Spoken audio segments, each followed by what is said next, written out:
ঘুরি ফিরি আমার দেশ কত সুন্দর বাংলাদেশ। দূর পাহাড় মিয়ানমার, এই যে মিয়ানমারের পাহাড়। আর এ হলো বাংলাদেশ। এখানে একটা জামে মসজিদ আছে। মেঘলা আকাশ, দেখেন আপনারা দেখতেছেন মেঘলা আকাশ। এখানে সারিবদ্ধভাবে মানুষ শুয়ে আছে, যেখানে ৬০-৭০ বছর যেখানে যাওয়ার কথা, এল্লিন অথবা সিজ্জিন যে কোনো একটা জায়গায় তারা গেছে। তো এখানকার যে বনভূমি, আগে বনভূমি ছিল, এখানে হাতি ছিল, বাঘ ছিল, ভাল্লুক ছিল, বানর ছিল। এখন জনভূমি হয়ে গেছে, এখন লোকবসতি হয়ে গেছে গিয়া। তো এখন এই সময় গাছের চারা রোপণ করার প্রয়োজন।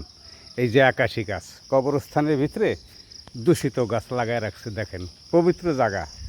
এই যে আমাদের মাটি অপবিত্র করে ফেলতেছে এই ইকুলিপটি গাছ, আকাশি কাঠ, আরও অন্যান্য কিছু, সারি সারি কাঁঠাল। এই যে এটাতে কত ফার্নিচার হয়। তা আসুন আমরা বেশি বেশি করে এই ধরনের ফলজ গাছ লাগাই। ওই যে একটা খেজুর গাছ এখানে দেখা যাচ্ছে। তা আসুন আমরা বেশি বেশি করে ফলজ গাছ লাগাই, দেশ বাঁচাই। গাছ লাগাই, দেশ বাঁচাই। গাছ লাগাই, দেশ বাঁচাই। উপায় নাই নাহলে বেঁচে থাকার। যে যেখানে থাকবেন ভালো থাকবেন। আসসালামু আলাইকুম।